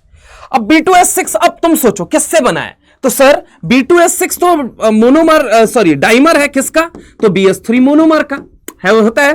तो ये एक BS3 मोनोमर हो गया और ये एक BS3 मोनोमर हो गया। इन दोनों के जोड़ से क्या बना हुआ है, इन दोनों के जोड़ से बना हुआ है सर आपका B2S6। इन दोनों ने ही मिलके बनाया है किसको, B2S6 को मिलके बनाया है इन दोनों ने ही, ठीक है। इन दोनों ने मिलके किसको बनाया है, अगर हम बात करें तो B2S6 को बनाया। अब इसके पास अगर हम बात करें तो बोरॉन कौन से पीरियड का एलिमेंट है, तो बोरॉन है सर सेकंड पीरियड का एलिमेंट। अगर ये सेकंड पीरियड का एलिमेंट है बेटा, तो ऑब्वियस है इसके पास क्या होगा, वेकेंट p ऑर्बिटल होगा। क्या होगा, वेकेंट p ऑर्बिटल होगा। अगर वेकेंट p ऑर्बिटल है बेटा, तो यहां पे देखो इसके पास क्या होगा, वेकेंट p ऑर्बिटल होगा। अब वेकेंट p ऑर्बिटल है तो ये क्या बनेगा, Na प्लस, और ये क्या बनेगा, H माइनस। अब ये H माइनस क्या करेगा, सीधा आपको पता है यहां पे जाके अटैक करेगा। अब ऐसे ही मैंने मान लो अगर 2 मोल लिए तो 2 H माइनस जाके अटैक करेंगे, एक यहां करेगा एक यहां करेगा। अगर ये अटैक करेगा तो ये क्या बन चुका है, BH4 माइनस बन चुका है। क्या बन चुका है, BH4 माइनस। अब BH4 माइनस से आके कौन जुड़ जाएगा, Na प्लस आके जुड़ जाएगा। यानी अगर मैं तुमसे बात करूं, यहां पे देखो, यहां पे सॉरी NaBH4 के केस में अगर हम बात करें तो NaBH4 जो होता है, इसके केस में जब बात की जाएगी तो समझने की कोशिश करो, ये बना किससे है, ये भी B2S6 से ही बना है। समझ रहा हूं, डाइबोरेन से ही आपका क्या बना हुआ है, NaBH4 बना हुआ है। अब मुद्दे की बात यह है बेटा कि यहां पे जब B2S6 को आपने देखा तो आपने कहा क्या कि एक BS3 बनेगा, दूसरा भी BS3 बनेगा। उस BS3 के पास था वेकेंट ऑर्बिटल। कौन सा वेकेंट ऑर्बिटल? तो आप लोगों को पता है खाली कटोरे के नाम पे वेकेंट p ऑर्बिटल था। अब ये H- ने जाके यहां अटैक कर दिया। क्या सर मैं इस रिएक्शन को NaBH4 को यूज करके बना सकता हूं? हां बेटा बिल्कुल बना सकते हो, क्यों नहीं बना सकते हो। देखो यहां पे मैंने कहा ये ले लिया आपने NaBH4, मैं अगर इसको यूज करके बनाना चाहूं तो क्या मैं बना सकता हूं? अरे बेटा तुम बना क्या रहे हो यार, तुम बना तो यहां पे इसका भी काम क्या है, H- ही देना ना। अगर सर मान लो मुझे LiBH4- बनाना है तो LiAlH4 ले लो, LaH ले लो, ठीक है, ये भी H- ही देगा, H- जाके अटैक करेगा, सोडियम जुड़ जाएगा। क्या ये बात समझ में आई या नहीं आई? यहां पे देख लो फटाफट से, ठीक है। B2S6 कैसा होता है? इलेक्ट्रॉन डेफिशिएंट होता है। एक और बात इसके बारे में याद रखोगे, 3 सेंटर 2 इलेक्ट्रॉन बॉन्ड इसके अंदर 2 होते हैं। ये वैसे तो मैं B2S6 में सेपरेट सेक्शन में कराऊंगा ही, लेकिन अभी के लिए आप इसको याद रख सकते हैं इस तरीके से, ठीक है। चलिए आगे चलते हैं। अब अगली बात अगर कहा जाए तो B2S6 का रिएक्शन अब हम किसके साथ कराने जा रहे हैं? O2 के साथ। किसके साथ? O2 के साथ। तो B2S6 में अगर हम बात करें तो B कितने में रहता है? तो +3 में रहता है सर। O कितने में रहता है? -2 में। तो ये इसका चार्ज इसके पांव में और इसका चार्ज इसके पांव में, चिपका दो, बोलो हाँ या ना। इसका चार्ज इसके पांव में चिपका दो और इसका चार्ज इसके पांव में चिपका दो, ठीक है। तो अब जरा गौर से मेरी बात को समझने की कोशिश करो। ये क्या बना लेगा? B2O3। और कहा जाए जैसे कि Al2O3 का बनना जो था वो हाईली एक्सोथर्मिक था, वैसे ही B2O3 का भी बनना हाईली एक्सोथर्मिक होता है। सर क्यों, ऐसा क्यों होता है? तो मुद्दे की बात यह है बेटा कि यहां पे भी डेल्टा H के नेगेटिव होने का सबसे मुख्यतः कारण यह है, हाईली एक्सोथर्मिक होने का मुख्य कारण यह है, हाईली एक्सोथर्मिक होने का, हाईली एक्सोथर्मिक होने का मुख्य कारण यह है क्योंकि बेटा होता क्या है, इसके ऊपर देखो, आओ यहां पे वही रूल ऑफ लैटिस इफेक्ट की बात आ जाएगी। B के ऊपर +3 का चार्ज होगा, O के ऊपर -2 का। O कितना है? तो -2 इंटू 3 और B कितना है? +3 इंटू 2, यानी कि यहां प्लस का चार्ज 6 है, माइनस का चार्ज -6 है। तो यहां प्लस और माइनस की वजह से अच्छा खासा अमाउंट में चार्ज ऑन कैटायन भी हाई है, चार्ज ऑन एनायन भी हाई है। तो यहां पे जरा गौर से देखो, charge on cation anion high होने की वजह से यहां पे लगता है बेटा रूल ऑफ लैटिस इफेक्ट। क्या लगता है? Rule of lattice effect, rule of lattice effect. अब रूल ऑफ लैटिस इफेक्ट लगने की वजह से यहां पे लैटिस जो बनता है बहुत तगड़ा बनता है। अगर लैटिस क्या तगड़ा बना, लैटिस कैसा बना? तगड़ा बना, ठीक है। लैटिस कैसा बना बेटा? तगड़ा बना। तो लैटिस तगड़ा बनने की वजह से सर क्या हो गया? तो बेटा लैटिस तगड़ा बनने की वजह से यहां पे एनर्जी काफी सारा रिलीज हुई, स्टेबिलिटी मिली ना भाई, तो एनर्जी काफी रिलीज हुई। तो एनर्जी रिलीज होने से सर क्या हो गया? अरे भाई एनर्जी अगर रिलीज हुई है, एनर्जी अगर रिलीज हुई है बहुत ज्यादा, RE रिलीज, एनर्जी अगर बहुत ज्यादा रिलीज हुई है मतलब ये रिएक्शन कैसा होगा? हाईली एक्सोथर्मिक होगा। अरे बोलो भाई, इसीलिए Al2O3 का और B2O3 का बनना हाईली एक्सोथर्मिक माना जाता है, हाईली एक्सोथर्मिक माना जाता है। ये मिक्स ना हो इसलिए मैंने इसको ऐसे सेपरेट कर दिया बाउंड्री से, ठीक है। तो यहां पे देखो, अगर कहा जाए Al2O3 की बात की जाए, किसकी बात की जाए? Al2O, हो पेज खत्म हो गए, लेकिन हौसले थोड़ी खत्म हुए हैं अभी रुको, अभी हम वापस पेज बना देते हैं, डोंट वरी तुम, सी हियर, ठीक है। ये वाला एक मिनट देखो, वही पेज नहीं गायब हो गया भाई,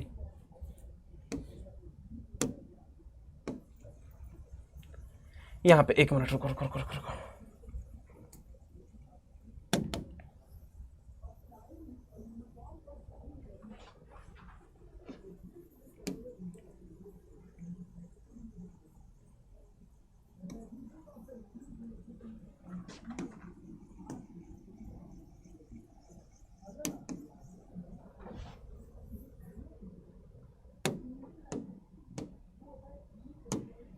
यहां पे देखो, एक मिनट, यहां पे देखो, अगर मैं बात करूं B2O3, यहां पे एक मिनट, अरे यार एक मिनट रुको, B2O3, ठीक है, B2O3 एंड Al2O3 की जो रिएक्शन होती है ये कैसी होती है? हाईली एक्सोथर्मिक होती है, हाईली एक्सोथर्मिक,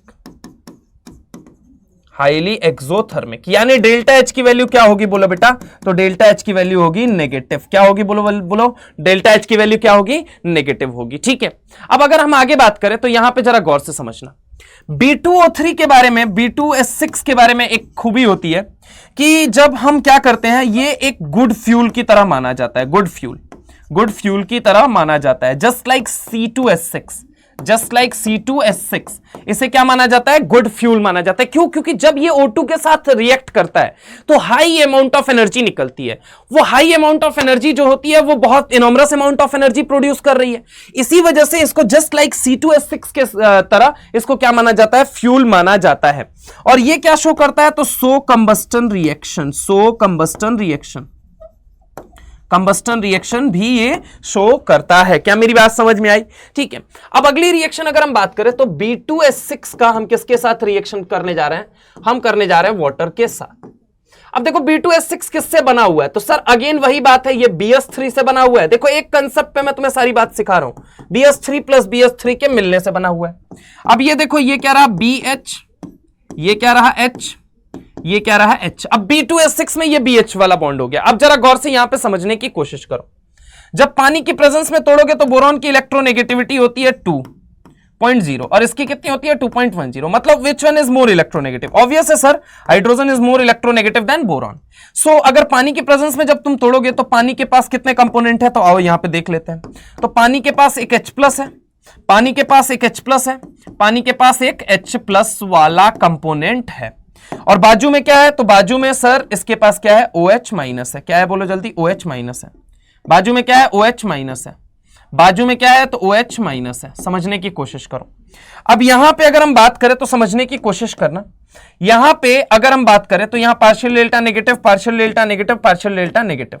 यहां पे ये इस बॉन्ड को तोड़ दो, इस बॉन्ड को ऐसे तोड़ दो और इस बॉन्ड को ऐसे तोड़ दो। अब B के साथ कितने OH गए, तो सर 3 OH गए। तो यहां पे मैं क्या लिख देता हूं, BOH का होल थ्राइस। ठीक है, और साथ में यहां पे क्या निकल गया, तो H2 निकल गया। समझ रहे हो? तो B2S6 को जब पानी के प्रेजेंस में तोड़ रहे हो, आप हाइड्रोलिसिस कर रहे हो, तो यहां पे क्या बन रहा है, यहां पे हाइड्रोलिसिस कर रहे हो इसका, तो हाइड्रोलिसिस करने पे ये क्या दे रहा है, H3BO3 दे रहा है। देखो H कितना है, तो 3, B कितना है, तो 1, O कितना है, तो 3, H3BO3 देता है। क्या देता है, H3BO3 देता है। तो डाइबोरेन को वाटर के प्रेजेंस में तोड़ोगे बेटा तो वो क्या देगा, आपका H3BO3 देगा। इसको फटाफट से देख लीजिए, फिर हम आगे चलते हैं।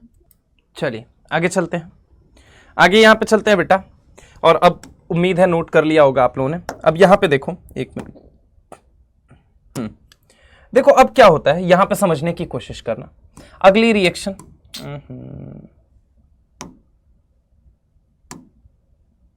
ठीक है, अगली रिएक्शन हमने लिया B2S6 जो कि कैसा है, एक इलेक्ट्रॉन डेफिशिएंट कंपाउंड है। कैसा है, इलेक्ट्रॉन डेफिशिएंट कंपाउंड है।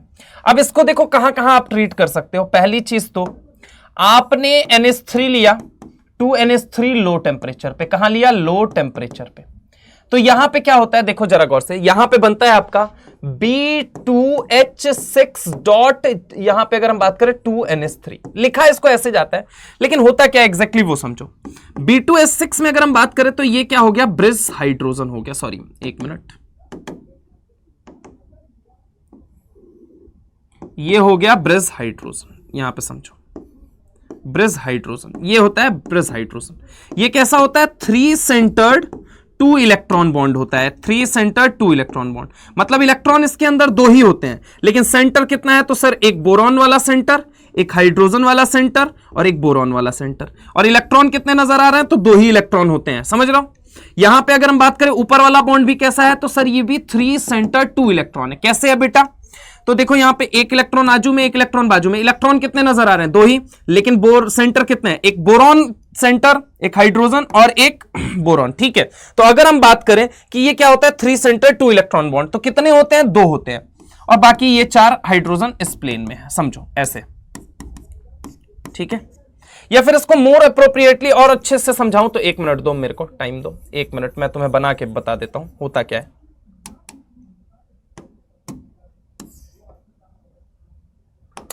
ये क्या है, बोरॉन। ठीक है, ये भी क्या है, बोरॉन है ना।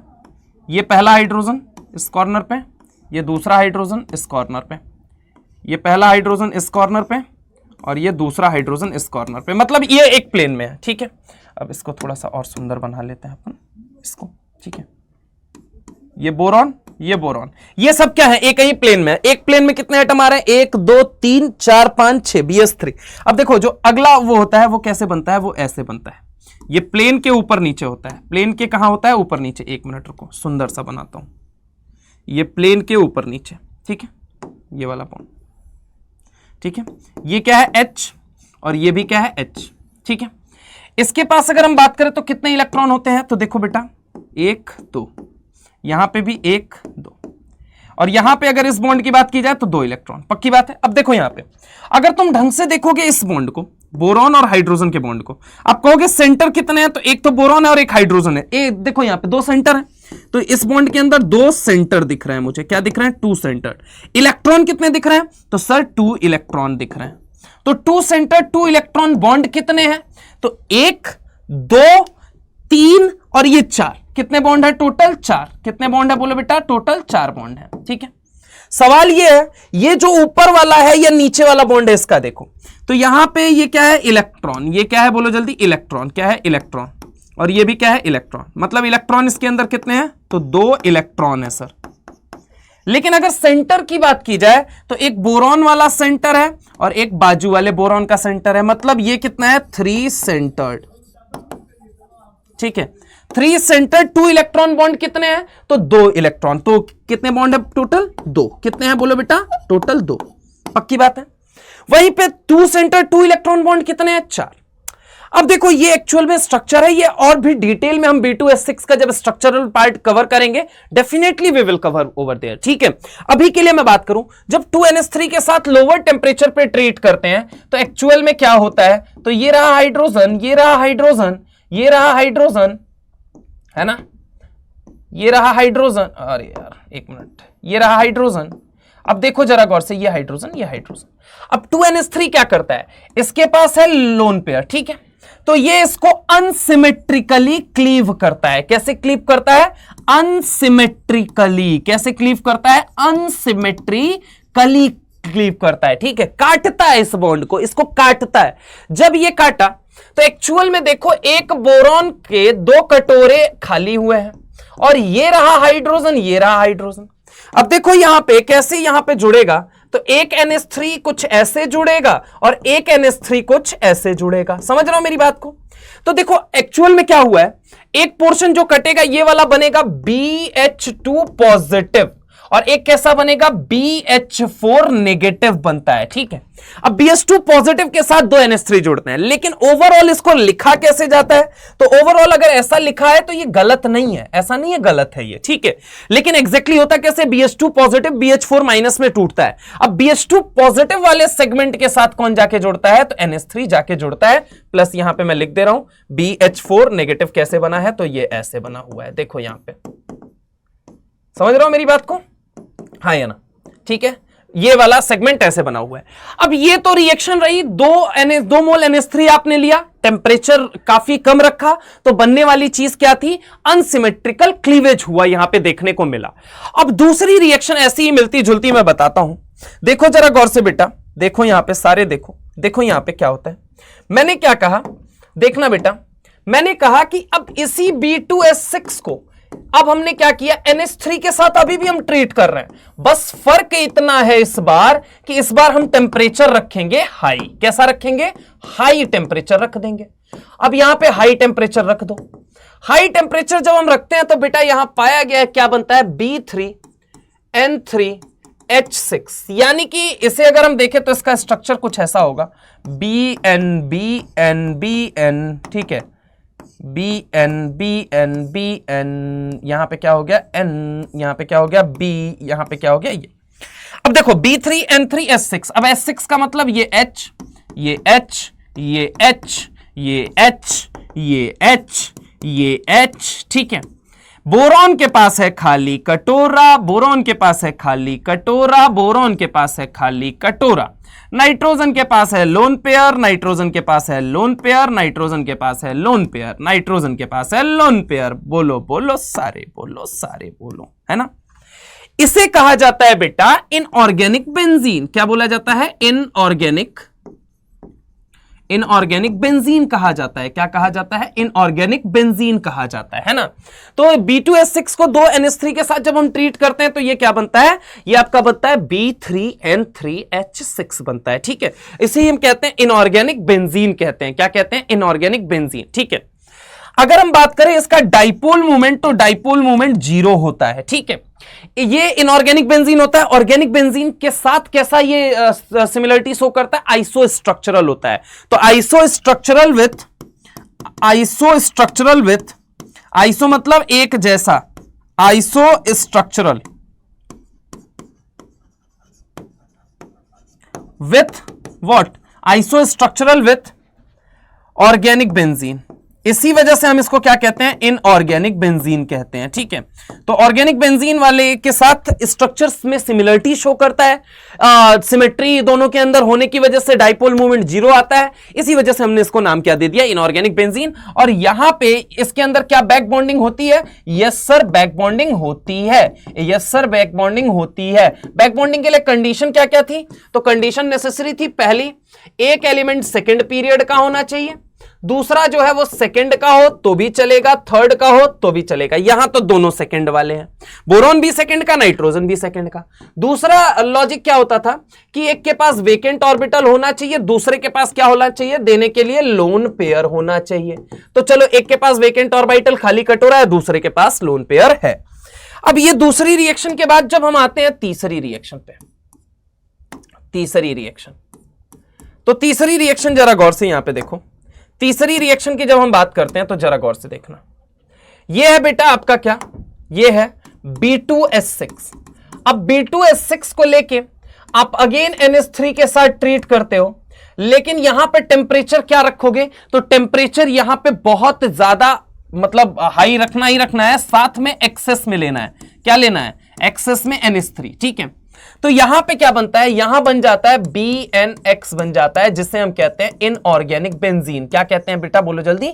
इनऑर्गेनिक बेंजीन कह देते हैं। क्या कह देते हैं? इनऑर्गेनिक बेंजीन कह देते हैं। ठीक है, इसको हम इनऑर्गेनिक बेंजीन कह देते हैं। ये शीट लाइक स्ट्रक्चर होता है। ठीक है, शीट, सॉरी इनऑर्गेनिक बेंजीन नहीं, sorry my mistake, inorganic graphite कहते हैं बेटा, सॉरी इनऑर्गेनिक ग्रेफाइट कहते हैं। क्या कहते हैं? इनऑर्गेनिक ग्रेफाइट कहते हैं। और ये कैसा होता है? शीट लाइक स्ट्रक्चर होता है। कैसा होता है? शीट लाइक स्ट्रक्चर होता है। तो अगर हम बात करें B2S6 के बारे में, तो B2S6 के बारे में ये कुछ इंपॉर्टेंट जानकारियां थी। अच्छा, एक और इंपॉर्टेंट बात बता दे रहा हूं। B2S6 को टेट्राहाइड्रोफ्यूरान कहां पे आप यूज करेंगे? तो ऑर्गेनिक की रिएक्शन के अंदर टेट्राहाइड्रोफ्यूरान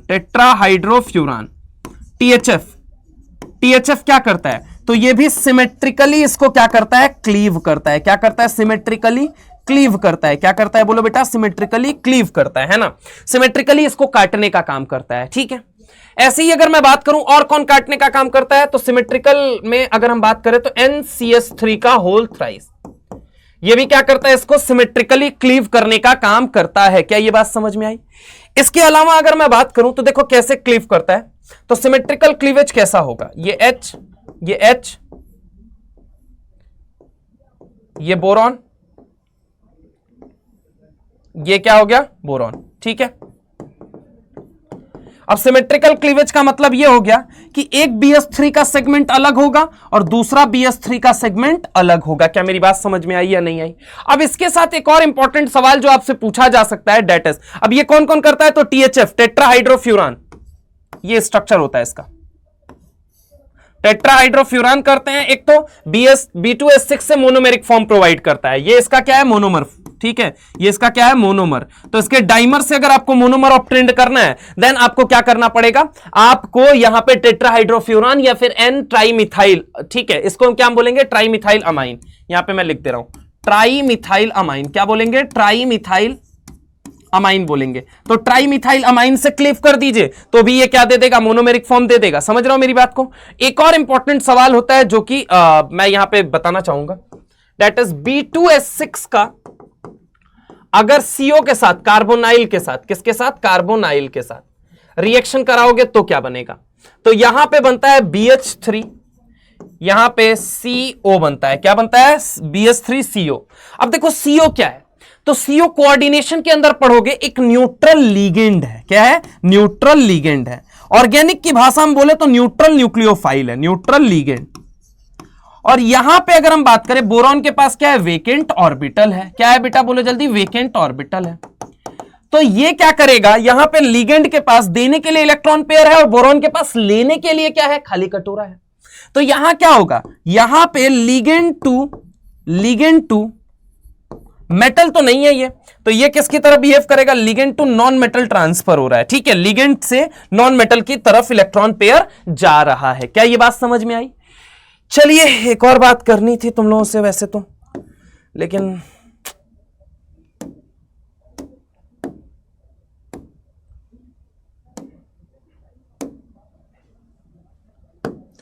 बहुत बहुत धन्यवाद इतनी देर मेरे लेक्चर को सुनने के लिए। मुझे उम्मीद है कि आज पहली बार पी ब्लॉक को लेके एक नजरिया साफ हुआ होगा कि रिएक्शन रटना नहीं, रिएक्शन में भी बहुत कुछ समझने वाला होता है। मैंने अपनी पूरी कोशिश की पूरा अंजाम देने की। नेक्स्ट लेक्चर में फिर मिलूंगा आपके साथ। बहुत सारी बातें अनकही हैं जो कि करनी बाकी हैं, और यकीन मानिए दोस्त, इनऑर्गेनिक रटना नहीं है। चलिए मिलते हैं नेक्स्ट लेक्चर में। Bye bye.